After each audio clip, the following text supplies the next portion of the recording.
consequência, diminuindo o dinheiro que os ministérios têm para fazer as suas políticas. Eu, por exemplo, vivenciei isso no Ministério da Cultura, lá no próprio IFAM. Nós tivemos um decréscimo bastante significativo entre 2023 e 2024 do orçamento discricionário do Ministério e do próprio IFAM. Isso, óbvio, compromete as políticas que nós estamos desenhando e aquilo que nós queremos implementar, mas foi o que o Congresso aprovou. Isso representou 72% do dinheiro, do orçamento dos municípios em 2024. E aí, em outubro, agora, nós tivemos eleição. Talvez o gráfico não esteja tão fácil de ver, mas esse é o resultado de todo o esforço que foi desempenhado pelos parlamentares, em especial pelo Congresso, pelos próprios partidos, que são a maioria do Congresso. Esse é o resultado. O PSD, presidido pelo deputado Gilberto Kassab, o partido vitorioso, vencedor das eleições municipais 2024. E aí nós temos a sequência dos demais partidos. Eu queria que vocês prestassem muita atenção aqui na comparação 2020-2024. O PSD sai de 662 prefeitos para 891 prefeitos. O MDB aumenta também, 800 para 864. O PP aumenta, o União Brasil aumenta, o PL reduz um pouquinho, sai de 351 para 517. Aliás, mentira, o PL aumenta, eu falei errado. O PL aumenta de 351 para 517. O Republicanos aumenta, o PSB de bola aumenta, o PSDB também aumenta e o PD também aumenta. Tem uma explicação para isso? Tem várias explicações. E é importante também a gente olhar as eleições municipais considerando as diferenças de dinâmica e de processo no município pequeno, no município médio e no município grande, uma metrópole. As raízes e as causas que levam à eleição de determinados partidos no contexto Y, X, são diferentes. Então logo depois que saiu o resultado da eleição, nós ouvimos muitas análises. Porque o Centrão cresceu em razão das emendas. Possivelmente as emendas tiveram algum impacto no crescimento desses chamados partidos do Centrão. Mas não foi só isso. E aí é que tem para nós um desafio importante, é refletir, olhar um pouco e tentar pensar o que nós não fizemos, o que nós estamos fazendo e o que nós podemos fazer para incidir melhor nessa conjuntura política e nessa conjuntura partidária. As eleições municipais têm algumas particularidades. Elas têm algumas coisas que por vezes não cabem, não fazem muito sentido na nossa cabeça quando nós olhamos o macro cenário. Isso aqui é um fato. E aqui nós não estamos a julgar nem o PT, nem o nosso próprio campo de esquerda, porque em alguns municípios pequenos, em especial ali de 10 mil habitantes, a nossa candidata, o nosso candidato teve que se aliar uma coligação a um partido que é de extrema direita. Porque a lógica do município pequenininho é outra lógica. Ela é menos contaminada, ela é menos influenciada pelo debate nacional.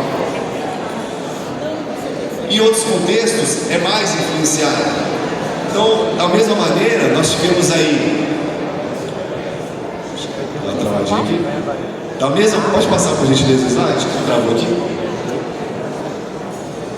Da mesma maneira, nós tivemos em alguns casos, principalmente em metrópoles, um deslocamento dessa polarização, que é normal, sempre existiu na política, e todo mundo fala, mas a polarização, sempre teve polarização, sempre teve. A democracia, ela é essa diversidade, esse conflito também, esse dissenso. O que nós não tínhamos antes era uma polarização entre democratas e extremistas. Nós tínhamos uma polarização entre forças neoliberais, forças que são mais progressistas, entre a esquerda e a direita. Mas, olhando esse perfil de polarização, nós temos cenários em que ela não colou. E aí eu queria trazer um caso, acho que travou aqui, só para poder passar por gentileza o slide, que é um caso muito próximo de vocês.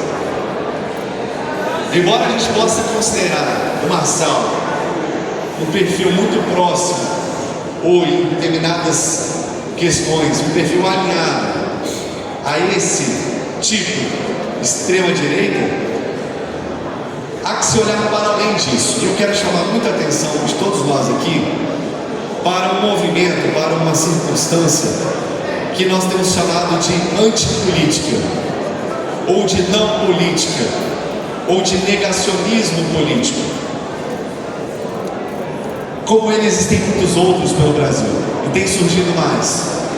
O que tem nessa figura e o que tem nesse movimento que nós precisamos muito ter atenção? Em primeiro lugar, pergunto: a nossa democracia ou o nosso modelo democrático conseguiu responder a todas as demandas da sociedade? Nós conseguimos dar respostas a determinadas situações que estão no dia a dia do povo, das pessoas comuns que acordam 4h30 da manhã, 5 horas para tomar um ônibus e que chegam em casa às 21 horas, muitas vezes sem ver um filho dormir? O movimento da antipolítica, eu retorno a 2013, na primeira imagem que eu apresentei a vocês, é uma realidade. É uma realidade. E o crescimento da extrema-direita tem muito a ver com isso também. Porque embora Bolsonaro não seja um antissistêmico, era um deputado de 7 mandatos, a extrema-direita tem conseguido capturar esses sentimentos de frustração com a política. E principalmente tem conseguido capturar esse sentimento num ambiente que não é esse que nós estamos aqui agora, mas é um ambiente real, embora seja chamado de virtual ou digital. A vida também está acontecendo nesse ambiente, e lá eles ocuparam, e lá eles estão, e lá conversam principalmente com jovens, e lá principalmente conversam com jovens. Então, um ponto de atenção muito importante para nós, se quisermos, se realmente estamos dispostos a recuperar o terreno, a recuperar o diálogo com a população, é pensar quais são os mecanismos, as linguagens e as ferramentas que nós precisamos utilizar com mais intensidade, em especial falando do mundo digital. Nós temos uma situação, guardadas algumas variáveis e algumas características, que é a reeleição do prefeito João Campos em Recife. João Campos foi reeleito com quase 70% dos votos. João é de uma família tradicional da política brasileira. Seu pai foi pré-candidato, candidato à presidência da República, governador, ministro. Sua família vem de uma tradição política, mas nós não podemos descartar e não podemos desconsiderar a capacidade que essa figura política tem hoje de se comunicar não com os seus, não com os pares, mas com o amplo da população. Nós não podemos negar... Eu vou reiterar o pedido que eu fiz há pouco. Pessoal,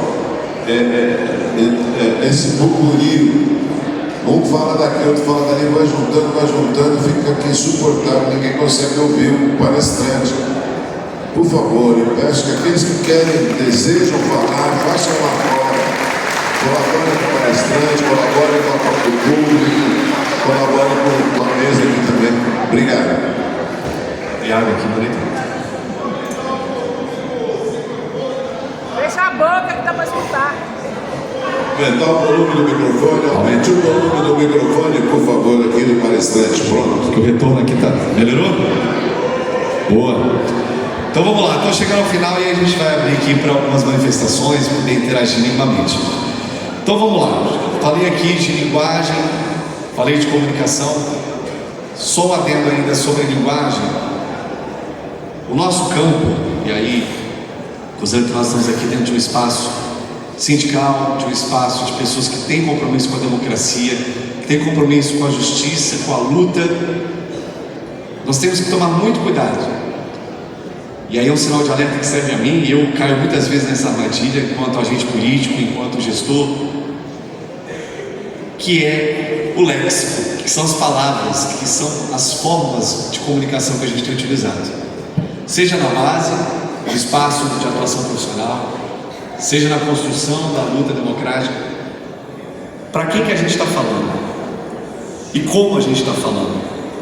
Eu estou falando de coisas pequenas mesmo, estou falando de termos que nós utilizamos, de formas com que nós utilizamos, que muitas vezes afasta ou cria uma perspectiva de superioridade perante essa camada popular e real que existe e que precisa ser alcançada por nós.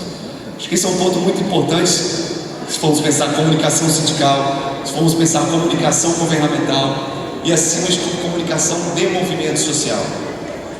Para quem estamos falando? É nós para nós? É convertido para convertido? Como é que a gente vai alcançar aquele cidadão que não sabe o que é misoginia, que não sabe o que é fascismo, que não sabe, muitas vezes, embora seja uma pessoa negra, o que é o racismo estrutural, ou o que é o racismo religioso, ou o racismo ambiental? Eu tenho defendido muito isso, tenho refletido pessoalmente, que é fundamental nesse momento nós exercitarmos a generosidade linguística e a generosidade da comunicação.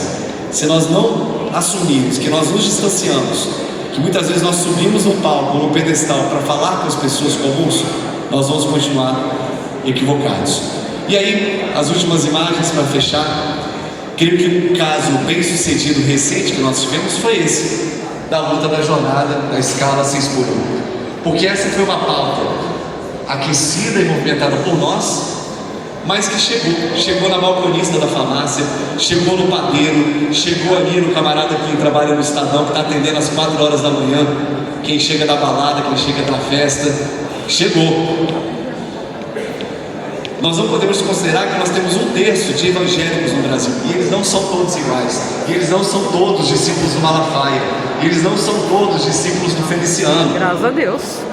E a maior parte dessas pessoas está nas pequenas igrejas das periferias, onde uma pastora ou um pequeno pastor arrecada a cesta básica, acolhe mulheres vítimas de violência e cuida de filhos dessas mulheres e dessas famílias enquanto trabalham. Porque não tem creche, porque não tem assistência social ou porque não tem delegacia de atendimento à mulher ali naquele território. São essas pessoas muitas vezes.